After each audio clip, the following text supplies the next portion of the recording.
ابھی آپ احباب کے سامنے تحریک خدام اہل سنت والجماعت ضلع چکوال کے امیر حضرت مولانا مخلص عبداللہ صاحب دامت برکات اللہ علیہ کی خدمت میں گزارش کروں گا کہ وہ سٹیج پر تشریف لائیں اور تحریک خدام اہل سنت والجماعت کے پلیٹ فارم سے تبلیغی کاوشیں اس عنوان پر اپنے ارشادات عالیہ سے ہم سب کو مستفیض فرمائیں۔ نحمدہ ونصلی ونسلم علی رسولہ الکریم، اما بعد فاعوذ باللہ من الشیطان الرجیم، بسم اللہ الرحمن الرحیم۔ ادعو الی سبیل ربک بالحکمہ والموعظۃ الحسنہ وجادلہم باللتی ہی احسن، صدق اللہ مولانا العظیم۔ حضرت قائد محترم امیر مرکزیہ، دیگر علماء کرام اور قرب و جوار یا دور سے تشریف لانے والے تحریک خدام اہل سنت والجماعت کے رضاکار اور کارکن،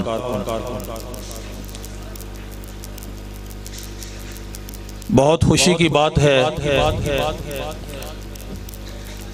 کہ میرے برادر محترم قاری عطا اللہ صاحب طارق ڈویژنل امیر تحریک خدام اہل سنت والجماعت نے اور تحریک خدام اہل سنت والجماعت راولپنڈی کے رضاکاروں، کارکنوں اور قائدین نے خدام اہل سنت والجماعت کو اور اجتماعات کو مسجدوں اور مدارس سے نکال کر آج لیاقت باغ راولپنڈی میں منعقد کر دیا۔ یہ بہت خوش آئند بات ہے۔ میرے جماعت جو موضوع لگایا گیا وہ تحریک خدام اہل سنت والجماعت کے پلیٹ فارم سے حضرت رحمت اللہ علیہ کی تبلیغی خدمات، حضرت قائد اہل سنت رحمت اللہ علیہ 1939 کو دارالعلوم دیوبند سے فارغ ہو کر اپنے شہر، اپنے گاؤں بھی میں تشریف لائے۔ وہ زمانہ ایسا تھا کہ ہر طرف گمراہی، بدعات اور جہالت کا دورہ تھا۔ مذہب اہل سنت والجماعت کی تبلیغ نہ ہونے کے برابر تھی، اور مذہب اہل سنت والجماعت کی تبلیغ کرنا یہ آسان بھی نہیں تھا۔ حضرت رحمت اللہ علیہ نے جس خدا داد بصیرت کے ساتھ قرآن کریم کے اس اسلوب کو، بتائے ہوئے اسلوب کو، ادعو الی سبیل ربک بالحکمہ والموعظۃ الحسنہ وجادلہم باللتی ہی احسن،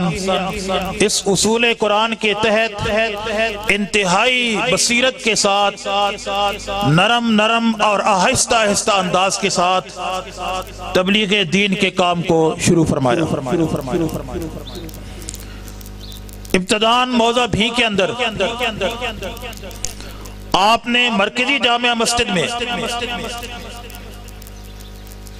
نماز جمعہ سے قبل، جو اس سے پہلے خطاب نہیں ہوتا تھا، تو اپنے موضع میں جمعہ سے قبل آپ نے خطاب کرنا شروع فرمایا، اور اپنی تمام سرگرمیوں کا مرکز اپنے گھر کے قریب مسجد، جو زمینداروں والی مسجد کہلاتی تھی، اس کا نام بدل کر فاروقی مسجد رکھا، اور وہاں سے قرآن کریم کی درس اور دیگر تعلیم کا آغاز فرمایا۔ ہوتے ہوتے یہاں تک نوبت پہنچی کہ 29 فروری 1940 کو موضع چک امراض ضلع چکوال کے اندر مخالفین نے غلام حسین میاں علوی کو بلایا، جس نے آ کر اہل حق کو چیلنج کر دیا۔ اہل چک عمرہ نے حضرت قاضی مظہر حسین رحمت اللہ علیہ سے رابطہ کیا، آپ تشریف لے آئے اور آپ نے آ کر اپنی مسجد، اپنے مرکز کے اندر تبلیغ اور واعظ کرنا شروع فرما دیا۔ لیکن مخالفین کی طرف سے صرف ایک چیلنج ہی تھا، اس سے آگے بڑھ کر میدان میں آنے کا حوصلہ اور ہمت ان میں نہیں تھی۔ تو حضرت قائد اہل سنت رحمت اللہ علیہ نے عربی کے اندر ایک خط لکھا اور لکھ کر مخالف مناظر کی طرف بھیجا۔ مخالف مناظر آپ کے عربی مکتوب کا جواب دینے سے قاصر ہو گیا۔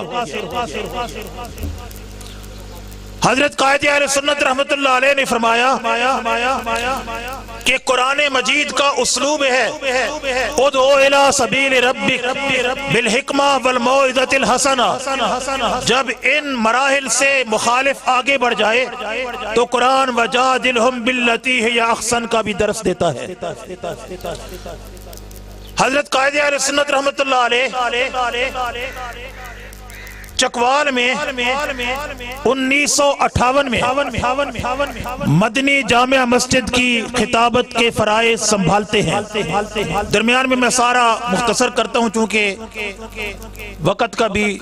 خیال رکھنا ہے اور اس کو پیش نظر رکھنا ہے۔ 1958 میں مدنی جامع مسجد میں آپ نے خطابت کے فرائض سنبھالے اور مدنی جامع مسجد کے گنبد، منبر و محراب سے آپ نے صدائے حق لگانا شروع فرما دی۔ باقاعدہ درس قرآن کا آغاز فرمایا، مدرسہ قائم فرمایا اور آہستہ آہستہ اس بنجر چکوال کی سرزمین کو قرآن و سنت کے نور کے ساتھ منور فرمانا شروع فرما دیا۔ جو آواز اٹھی، جو کام بڑھا، دیہاتوں کے اندر، شہر کے اندر آپ کی آواز پہنچنا شروع ہو گئی اور دیہاتوں کے اندر بھی آپ نے کانفرنسوں اور جلسوں کا آغاز فرما دیا۔ ابتدا میں آپ کے ساتھ چند علماء تھے جو انتہائی بے غرض اور بے لالچ، انتہائی اخلاص کی تصویر، جنہوں نے حضرت قائد اہل سنت والجماعت کے اس مشن کو آگے بڑھانے اور چلانے کے اندر آپ کے نہ صرف دست و بازو بنے بلکہ شب و روز آپ کے ساتھ مختلف تبلیغی اسفار اور تبلیغی دورے کرتے رہے اور مسلسل کئی روز تک حضرت قائد اہل سنت اپنے ساتھ لاؤڈ سپیکر اٹھا کر، وہ زمانہ ایسا تھا دیہاتوں میں لاؤڈ سپیکر نہیں ہوتے تھے، لاؤڈ سپیکر ساتھیوں کے کندھوں پر ہوتا تھا، بجلی نہیں تھی تو بیٹری ساتھیوں کے کندھے پر ہوتی تھی اور مسلسل کئی روز دو ہفتے لگاتار مختلف دیہاتوں کے اندر مختلف مقامات کے اوپر حضرت قائد اہل سنت کا یہ قافلہ بے غرض پہنچتا، بے لوث تبلیغ دین کرتا اور اہل سنت والجماعت مذہب کی خدمت فرمایا کرتے تھے۔ اسی دوران ان تبلیغی جلسوں اور اسوار کے اندر کئی مارکے بھی پیش آئے، تفصیل کا وقت نہیں، خصوصاً چند ایک دیہاتوں کا میں تذکرہ کرنا چاہوں گا۔ موضع بھرپور ضلع چکوال کا جلسہ حضرت قائد اہل سنت کی تبلیغی کاوش کی ایک بہت بڑی تاریخ ہے۔ اسی طرح سے ایک دوسرا مقام جس میں قائد اہل سنت رحمت اللہ علیہ نے اسی قسم کا ایک تاریخی جلسہ فرمایا دلہا ضلع چکوال کے اندر۔ آپ کا جو جلسہ تھا پرانے حضرات جانتے ہیں کہ وہ تاریخ کا ایک ایسا جلسہ تھا جس کے اندر حضرت قائد اہل سنت نے علماء کرام سے فرمایا غسل کر لو، نئے کپڑے پہن لو، گاڑی میں بیٹھ کر سوار ہو جاؤ گاؤں کی طرف، ہو سکتا ہے اس سفر سے تمہاری واپس لاش آئے اور زندہ تم واپس نہ آ سکو۔ ایسے حالات تھے۔ حضرت قائد اہل سنت رحمۃ اللہ علیہ کی برکت سے پھر دلہا کے اندر تمام اہل سنت کا اتحاد ہوا اور اتنا عظیم الشان تبلیغی جلسہ ہوا جو اپنی تاریخ اپنے اندر رکھتا ہے۔ اسی طرح سے راولپنڈی کے ایک قصبے کے اندر جہاں ایک پیر صاحب آئے ہوئے تھے اور حضرت قائد اہل سنت رحمت اللہ علیہ نے وہاں ایک تاریخی جلسہ فرمایا۔ ایک مخالف جو آپ پر حملہ کرنے کے لیے مسجد کے اندر داخل ہوا، ابھی قدم رکھا تھا کہ وہیں اس کی موت واقع ہوگی، وہیں وہ گر کر مر گیا۔ اسی طرح کے کئی اور واقعات بھی ہوئے۔ حضرت قائد اہل سنت رحمت اللہ علیہ نے جہاں مناظرے کی ضرورت پیش آئی آپ نے مناظرہ فرمایا، ورنہ عام طور پر انتہائی مثبت انداز سے اہل سنت والجماعت کے اس مشن کو، اہل سنت والجماعت کے عقیدے کو، نظریے کو انتہائی اچھے احسن انداز سے اہل سنت والجماعت کے ذہنوں کے اندر، ان کے قلوب کے اندر اس طرح بٹھایا جیسے آپ خود فرمایا کرتے تھے کہ بارش کی دو قسمیں ہوتی ہیں، ایک بارش تیز برستی ہے، ایک بارش جھڑی کی صورت میں برستی ہے۔ زمیندار حضرات جانتے ہیں تیز بارش کا اثر اتنا دیر پا نہیں ہوتا جتنا جھڑی کا اثر دیر پا ہوا کرتا ہے۔ آپ اسی انداز سے تبلیغ فرمایا کرتے تھے کہ تاکہ ایک ایک بات قلوب و اذہان کے اندر جم جائے، راسخ ہو جائے، اتر جائے، اور جو نقش حضرت قائد اہل سنت نے اہل سنت عوام کے اور علماء کے ذہنوں کے اندر راسخ کیے، ان نقوش کے آج بھی نمونے دیہاتوں اور شہروں کے اندر بے مثال موجود ہیں کہ حضرت کا ایک ایک تیار کیا ہوا رضاکار دنیا بدل سکتی ہے لیکن وہ اپنے مشن کو چھوڑ نہیں سکتا۔ حضرت قائد اہل سنت رحمت اللہ علیہ نے تبلیغ کا یہ جو انداز مثبت اپنایا، اس انداز کی تعریف آج وہ تحریکیں اور وہ جماعتیں اور وہ علماء بھی کرتے ہیں جن کا آج مشن تیزی کی وجہ سے رک چکا ہے، لیکن کسی دور میں بھی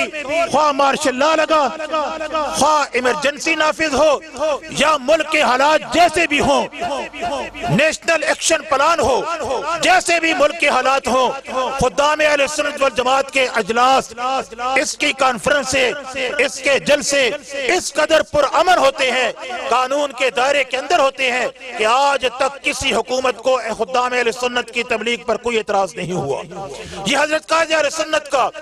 وہ اسلوب ہے، وہ انداز ہے احسن کہ جس کی وجہ سے ہم یہ آج اپنی تبلیغ کو جاری رکھے ہوئے ہیں، اور آج بھی اس دور میں جبکہ نیشنل ایکشن پلان ملک کے اندر کام کر رہا ہے، ہمیں اطلاعات ملتی ہے کہ باقی تمام اضلاع کے اندر کوئی بھی جماعت اپنا جلسہ کرنا چاہتی ہو تو اس کے لیے بڑی مشکلات ہوتی ہیں انتظامیہ کی طرف سے، حکومت کی طرف سے، لیکن خدام اہل سنت کا جلسہ ملک کے کسی کونے کے اندر اگر کارکن کرنا چاہیں تو خدام اہل سنت کے اوپر کسی جگہ پہ کوئی قدغن نہیں ہے، بلا روک ٹوک ہم اپنی تبلیغ کر سکتے ہیں۔ یہ اس قرآن مجید کے اسلوب کو اختیار کرنے کی برکت ہے اور قائد اہل سنت والجماعت کی بصیرت ہے۔ آج بھی چکوال کے اندر، ضلع چکوال کے اندر خصوصاً جتنے خدام اہل سنت والجماعت کے پروگرام ہوتے ہیں، کریا بستی بستی، شہر شہر، گاؤں گاؤں، اور ایک ایک گاؤں اور دیہات کے اندر 4-4 5-5 مساجد کے اندر ہر سال پروگرام منعقد ہوتے ہیں. یہ خدام اہل سنت والجماعت کے پلیٹ فارم سے حضرت قائد اہل سنت رحمت اللہ علیہ کی محنت کا ثمر ہے. خداوند ذوالجلال سے دعا ہے اللہ رب العزت ہمیں حضرت قائد اہل سنت والجماعت کے اس مشن کو جاری و ساری رکھنے اور اس کے ساتھ وابستہ رہنے کی توفیق نصیب فرمائے. وآخر دعوانا الحمدللہ رب العالمین.